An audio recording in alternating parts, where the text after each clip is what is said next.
Terah lived 70 years and begat Abram, Nahor, and Haran. Now these are the generations of Terah. Terah begat Abram, Nahor, and Haran begat Lot. And Haran died before his father, Terah, in the land of his nativity, in Ur of the Chaldees. And Abram and Nahor took them wives. The name of Abram's wife was Sarai, and the name of Nahor's wife, Milcah, the daughter of Haran, the father of Milcah, and the father of Iscah. But Sarai was barren, she had no child.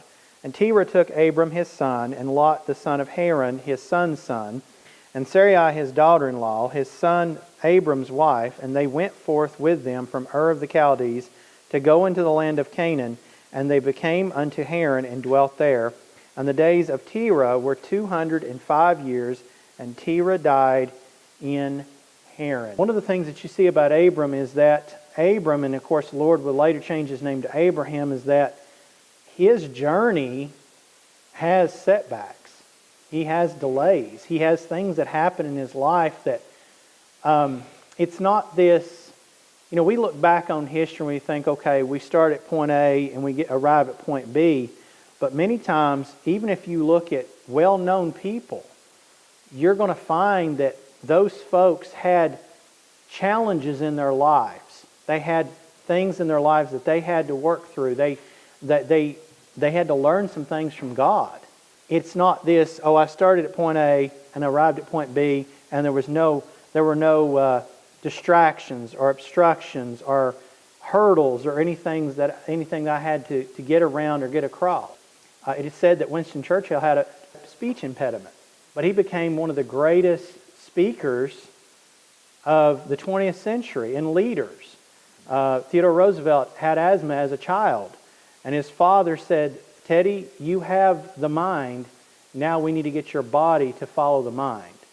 And his father set up a gym in their Victorian home and had him build his body. So there was many people that had issues and problems, but if they had said, well, because of this, I can't do that. You have Abraham. God told him to do something.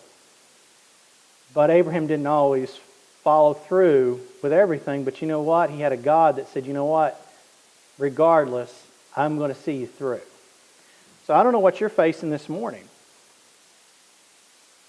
But if you stop and you quit at the first problem, you may never arrive to where God wants you.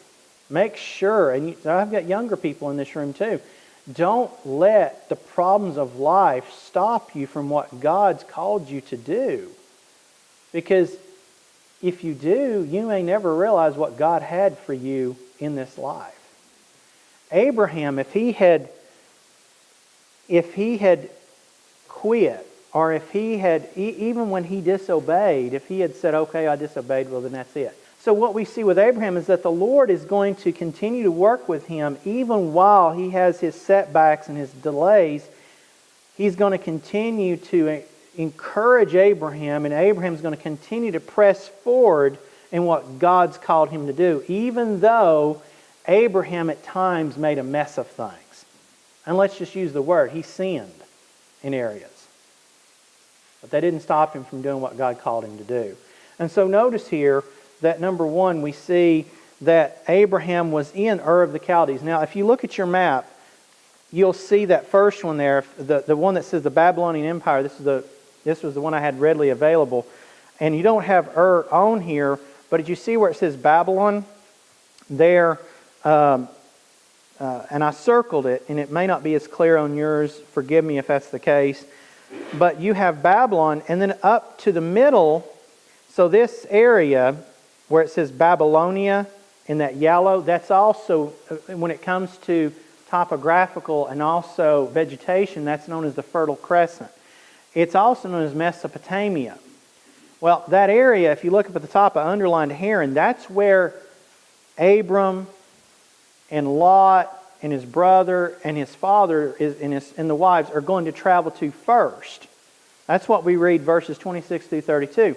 Well, the Lord told Abraham to go all the way to Canaan, or to keep going. Well, they stop off in Haran and are there for a while. Well, that's the first point in this. The first stop that they make in this travel. The other map that you have there, we'll reference here in a little bit, but that's actually the promised land. You'll also see at the very top in the right-hand corner, you'll see Haran. So you have the one where this one didn't quite make it on where it says Journeys of the Patriarch. That's why I give you the other one.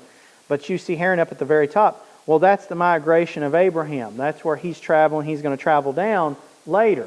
And so we see here Abram's call in verse number 1 of Genesis 12 says, Now the Lord said unto Abram, Get thee out of thy country, and from thy kindred, and from thy father's house, unto land that I will show thee. And I will make of thee a great nation, and I will bless thee, and make thy name great, and thou shalt be a blessing. And I will bless them that bless thee, and curse him that curseth thee, and in thee shall all families of the earth be blessed. So he gets a call from the Lord. And again, this call is connected back to 26 through 32 here, where the Lord had already told Abram, I'm going to probably use those names interchangeably, so forgive me. We understand the Lord doesn't call him Abraham until later. But Abram is told to get out of that country. Well, he goes, but his family goes with him, and not just his wife. He's got his nephew. Of course, one of his brothers dies there in Ur. We see here the other one will later. But notice Terah, he dies in Haran. So he's already lost one brother. His father dies in Haran. And that's found here in Genesis 11, verse number 32. According to Acts 7, verse number 2, it says, And he said, Men, brethren, and fathers. Of course, this is Stephen when he's preaching the message there. Hearken, the God of glory appeared unto our father Abraham when he was in Mesopotamia, before he dwelt in Haran, and said unto him, Get thee out of thy country and from thy kindred, and come into the land which I will show thee. Then came he out of the land of the Chaldeans and dwelt in Haran, and from thence, when his father was dead, he removed him into this land wherein ye now dwell. So we understand that God made this call when he was still in Ur of the Chaldees, but he doesn't get away from his family like he was told. Do you know what you find in life? God tells you to do something and you do it part way. Why? Because we are fallen people and we have a mind of our own. And for whatever reason, God tells us to do something and we're, okay, I'll try the waters, but I'm not sure. God wants us to just surrender. God just wants us to say, okay, Lord, this is what you want, then I'm going to obey. But are we sure? Abram was full of the same passions and blood and flesh, folks.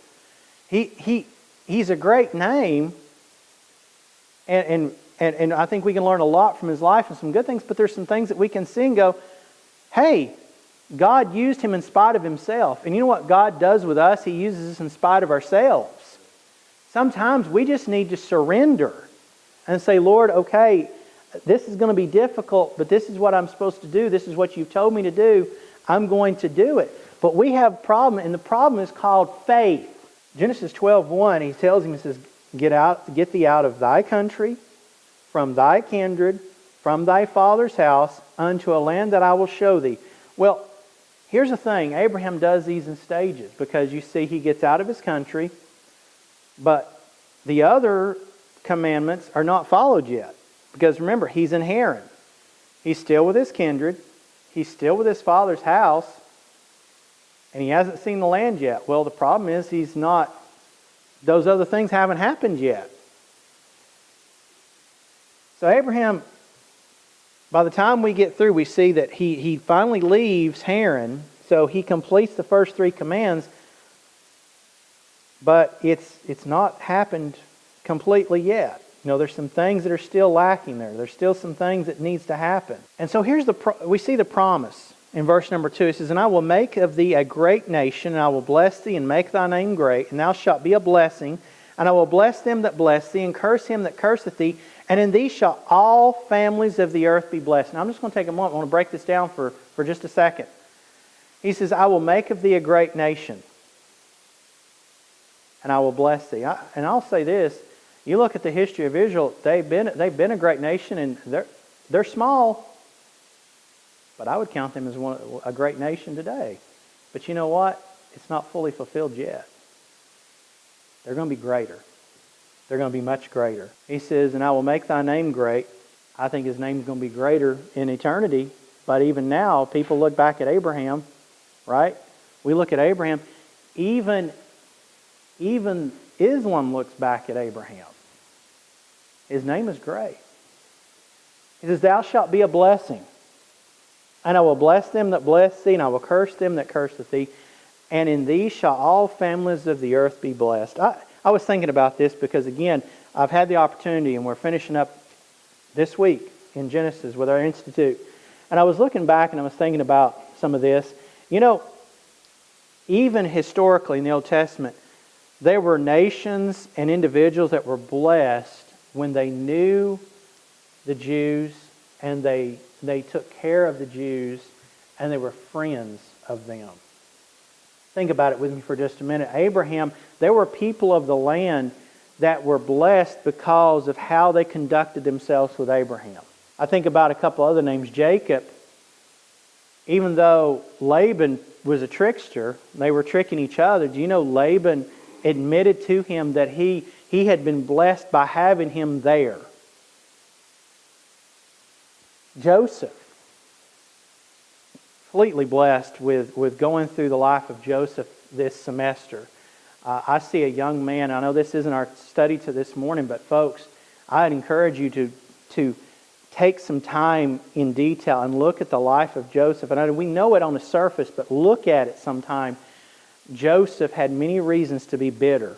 Joseph had many reasons to quit. Joseph had so many reasons to be mad at his brothers, his father, the Egyptians, and all he did was return blessing for hurt. That ought to be a challenge to everyone in this room, everyone in this building, of how we ought to reciprocate only kindness for hardness. Daniel, Nebuchadnezzar was blessed to have Daniel. Esther and Mordecai, don't you think the Ahasuerus was blessed to have them in the kingdom? So you see these things. And so this prophecy of God to Abraham has held up for thousands of years. And I'll say this today. You want to get on God's bad side? Then treat the nation of Israel wrong. You want to be on God's good side? Then treat the nation of Israel right. So this journey here, back in our passage, it says, so Abram, verse number 4 of chapter 12, so Abram departed as the Lord had spoken unto him, and Lot went with him, and Abram was 75 years old when he departed out of Haran. And so, again, remember, he's following the Lord, and God already knows how Abram's going to do, but he still has Lot. Remember, you're supposed to shed the family ties here. But he still has Lot. And Abram took Sarai his wife, and Lot his brother's son, and all their substance that they had gathered, and the souls that they had gotten in Haran, and they went forth to go into the land of Canaan. And into the land of Canaan they came. And Abram passed through the land unto the place of Sichem, unto the plain of Moreh, and the Canaanite was then in the land. And the Lord appeared unto Abram, and said, unto thy seed will I give this land. And there builded he an altar unto the Lord, who appeared unto him. And he removed from thence unto a mountain on the east of Bethel, and pitched his tent, having Bethel on the west, and Hai on the east. And there he built an altar unto the Lord, and called upon the name of the Lord. Abraham is now in the land. The Lord has told him this is the land, but he's not seen it fully just yet. And he goes and he builds an altar to the Lord. So it sounds good, right? I mean, isn't it looking good? I mean, he's building an altar to the Lord. He's worshiping the Lord. He's in the land now, and he's worshiping God. However, verse number 9, and Abram journeyed going on still toward the south. You know what you find in your life? Things can be going well, and you start to slip. What I mean by slip, things are well, so you start to forget the Lord. You ever been there? You ever been in a place where you are following the Lord, and then things are good, and you start to forget. You start to forget to spend time with the Lord because things are good. Look what happens. Verse number 10, and there was a famine in the land, and Abram went down into Egypt to sojourn there, for the famine was grievous in the land. Now, trouble's come, folks. Trouble has now come. But look what Abram does. Instead of calling on the Lord and asking, he's supposed to be in the land. This is the land he's been called to. And listen, you're going to have problems in this life. You're going to have trouble in this life. You're going to have times where maybe you don't know what the next step is, but you need to call out to God instead of what Abram's about to do. What does Abram do? Verse number 10. And there was a famine in the land, and Abram went down into Egypt to sojourn there, for the famine was grievous in the land. So instead of calling out to the Lord, he decides, let me go down to Egypt while there's this famine, and I'll get some help there. And we know, if you're a student of the Bible, you know Egypt is a type of the world. The last thing you need to do for trouble in your life is to go to the world for help. Now, I don't mean, there's times, because recently, again, going back to where we've been studying with Genesis, when Jacob decides to leave, when Joseph sends the wagons, going back to Joseph and his father, when he sends the wagons, Jacob stops in around Bethel, and he calls on the Lord. He calls on the Lord, and it's been said, it's interesting that he calls and he talks to the Lord, and the Lord says, go to Egypt. The Lord tells Jacob to go down to Egypt, that it was okay to go. He wanted him to do it. But notice here, God had not signed off on this. This wasn't sanctioned by God, we might say. He goes down to Egypt. Well, what happens while he's in Egypt? And it came to pass, when he was come near into Egypt, that he said unto Sarai his wife, Behold, now I know that thou art a fair woman to look upon. Therefore it shall come to pass, when the Egyptians shall see thee, that they shall say, This is his wife, and they will kill me, but they will save thee alive. Say, I pray thee, that thou art my sister, that it may be well with me for thy sake, and my soul shall live because of thee. Anybody see a problem? Okay, Abraham, let's back up for a minute. Abram, I know there's a famine, but if you're that nervous about the place, why are you going? Why would you take your wife to a place that you're afraid you're going to die and they're going to take her? I mean, I don't know, if I was Sarah, I'd be like, you don't want to claim me? All the men grunted, right? Oh boy, this is not going to be good. Isaiah 31:1 says, Woe to them that go down to Egypt for help, and stay on horses, and trust in chariots, because they are many, and in horsemen, because they are very strong. For they look not unto the Holy One of Israel, neither seek the Lord. Egypt is a type of the world. And when we go to the world for all of our help, and all of our wisdom, and all of our knowledge, it means trouble. If you're going to the world for parenting, if you're going to the world for advice for your life, I don't mean there's not some things to learn, but be careful. You better filter it to the word of God's Word right here. If you want wisdom, start here. And then when you do go, you better filter whatever you're getting through what this book says, and be careful. There are a few things I've learned on the job, working a secular job back in the day. There are some things that were good, but you know what you do? You look at it and go, okay, that's good, now throw that out. Be careful. Because if you're wholeheartedly swallowing what some influencer's doing on social media, or some doctor in some room somewhere, and what's really the kicker is when you hear these experts tell you how to parent and they've never had a child. God's book has stood the test of time. There's no reason to throw it out, folks. And young people, let me warn you, be careful of what expert you're listening to. Because if you go to the world for all your wisdom, you're going to kind of turn out a mess. See, Abram knew that God wanted him in Canaan, yet he allowed the trial of a famine to influence his thinking, and fear gripped him. Once fear grips a man, he makes irrational decisions. By nature, God makes men tend to lean toward logic and think with our head. When you stop thinking rationally, you start acting irrationally. And when you start acting irrationally, you start making decisions that a sane person looks at and goes, why did you do that? See, the fear of man brings a snare. Proverbs 29:25. Saul did that very thing. Saul started thinking that David was against him when he wasn't. He gave a sacrifice because he was afraid of the people, but he would never admit it because the people forced him. You're the king. What do you mean the people forced you? It was your decision. When you start making decisions based on fear, you will make a decision like Abraham did here when he told his wife, hey, tell them you're my sister. No, be a man and fight for her. And if you die, well, you're not going to die. God just gave you a promise that He's going to make you a great nation. If you die, then God's going to have to resurrect you from the dead. But you forgot what God told you. And you started looking at the land. You started looking at the people. That's what His own seed did when they went back for the land. They started looking at the giants and started looking at the walls and forgot what God told them. Hey, you're going to win because God's promised you the land. Stop. So Sarai, what happens? Well, verse number 14 says, And it came to pass that when Abram was come into Egypt, the Egyptians beheld the woman that she was very fair. The princes also of Pharaoh saw her and commended her before Pharaoh, and the woman was taken into Pharaoh's house. And he entreated Abram well for her sake. And he had sheep and oxen and he-asses and men servants and maid servants and she-asses and camels. So what is he doing? Hey, Abram, I really love your sister. Here, have some camels.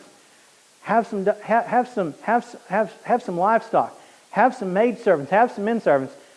And I'm going to say this in passing because time just doesn't allow us to elaborate. But many believe, and I think it's right. This is likely where he gets Hagar. If Abram hadn't went down to Egypt, there wouldn't have been a Hagar in the picture. You know what you find? One sin. One decision that's wrong can lead to another bad decision, which leads to another bad decision, which leads to another bad decision that can open up the floodgates of what we see over in the land today. You know what you see today? That right there. You think one person can affect a generation? Well, it's just me. It's my life. Nobody cares. You sure about that? You know, when a man departs from the known will of God, other areas of his personal walk will suffer. And in this case, his love for his wife got shown up. Now, verse number 17, And the Lord plagued Pharaoh and his house with great plagues because of Sarai, Abram's wife. And Pharaoh called Abram and said, What is this that thou hast done unto me? Why didst thou not tell me that she was thy wife? Why saidst thou, She is my sister? So I might have taken her to me to wife. Now therefore, behold thy wife, take her and go thy way. In other words, you're causing trouble for me now. Would you get out of here? Well, what a testimony, right? For us today, when we act irrationally, we don't act Christ-like, we don't act like Christians should, the world looks at us and scoffs. The world looks at us and goes, well, if that's a Christian and that's his family and his marriage, why should I want to be one? Why should I want to change? What's in it for what does that mean for me? I'm living better than him.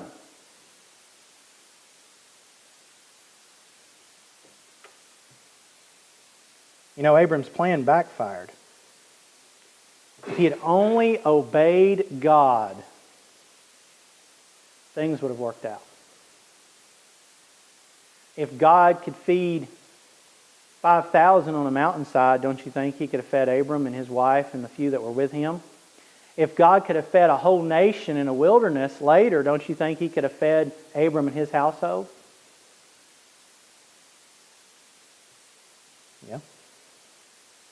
You saying, Brother Jonathan, that means that I got to pray for everything I do? Well, it's not a bad idea. Now is it? You're making a life-changing decision. I'd tell you to encourage you to pray about it for a little bit. If you're making a decision, buy a vehicle. I think you ought to pray about it. Verse number 1 of chapter 13. Now notice here, it says, And Abram went up out of Egypt, he and his wife, and all that he had, and Lot with him into the south. And Abram was very rich in cattle and silver and in gold. And he went on his journeys from the south even to Bethel, unto the place where his tent had been at the beginning, between Bethel and Hai, unto the place of the altar which he had made there at the first. And there Abram called on the name of the Lord. Now I've kind of shot holes into Abraham this morning a little bit, but I want you to notice something. Here's the difference. You have a man that made some mistakes. And let's face it, he committed some sins. He didn't follow God, which led to another problem, which led to another problem. His disobedience and staying in the land led to him then lying about his wife, which then led to his wife being in Pharaoh's house, which then led to Pharaoh finding out and reprimanding Abram, no less. It took a heathen king to reprimand a man that should have been of God. To now Abram's coming back out of the land of Egypt. But look where he went. Instead of saying, well, okay, well, fine then, what does he do? He goes back to the place where he left God. God didn't leave him. And this is what we got to remember as Christians. I'm not teaching and preaching to the unsaved right now. I'm talking to us as Christian individuals, saved individuals. When we have problems, not always, I know trouble comes to all, we understand that, but if you have forsaken God in your life in some form, it's not God that has forsaken you. It's you that's the one that's forsaken God. You're the one that's walked away. Now, He's ever with you. You're saved. You'll never lose Him. But your relationship and your peace of God you can lose because you've walked away and you've done your own thing. You're the one, and that's me too, you're the one that has to go back to God and get things right. What does Abraham do? He goes back to Bethel, where he walked away from God. When we have trouble in our lives, and we've analyzed, if you're walking with the Lord and trials come, trials are going to come. We saw that, Pastor Ray, several weeks ago now, with the psalm. But if there's problems and you've checked the box and go, well, I know why. And many times we know why. If we're honest, we know. Our hidden sins, our sins we think nobody else knows about, we have trouble, God's trying to get our attention. And He gets louder and louder and we don't listen. Abram went back to Bethel. And I love how the Lord words this in His book. Where his tent had been at the beginning. Maybe you should have never pulled up the stakes and went down to Egypt, Abram. You were worshiping God. And what does he do? Unto the place of the altar. And there Abram called on the name of the Lord. Now notice a few things with me. He returns to Bethel. Now notice this. Verse number 5, and Lot also, which went with Abram, had flocks and herds and tents, and the land was not able to bear them, that they might dwell together, for their substance was great, so that they could not dwell together. And there was a strife between the herdmen of Abram's cattle and the herdmen of Lot's cattle, and the Canaanite and the Perizzite dwelled in the land in that day. And Abram said unto Lot, let there be no strife, I pray thee, between me and thee, and between my herdmen and thy herdmen, for we be brethren. Is not the whole land before thee? Separate thyself, I pray thee, from me. If thou wilt take the left hand, then I will go to the right. And if thou depart to the right hand, then I will go to the left. And Lot lifted up his eyes, and beheld all the plain of Jordan, that it was well watered even everywhere, before the Lord destroyed Sodom and Gomorrah, even as the garden of the Lord, like the land of Egypt, as thou comest unto Zoar. Then Lot chose him all the plain of Jordan, and Lot journeyed east, and they separated themselves the one from the other. Now I'm just going to read this through and make some comments because we're close to time. But notice here, Abram dwelled in the land of Canaan, and Lot dwelled in the cities of the plain, and pitched his tent toward Sodom. Now, I said I was going to read on, but let me comment here. The next time we pick up with Lot, we're going to see that he's taken in battle. We're going to find him sitting in the gates of Sodom. Notice right now, he's just pitching his tent toward Sodom. In your life,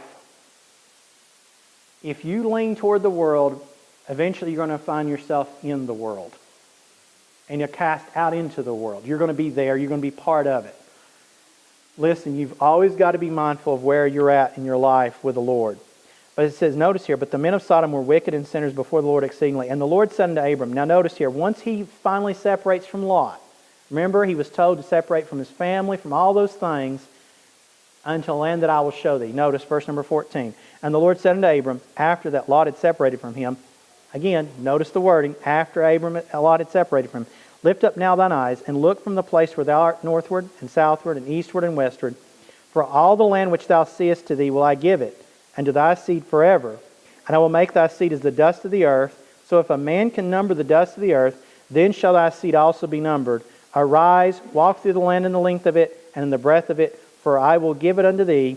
Then Abram removed his tent, and came and dwelt in the plain of Mamre, which is in Hebron, and built there an altar unto the Lord. But notice when the Lord shows the land, it was after Lot had gotten away from him.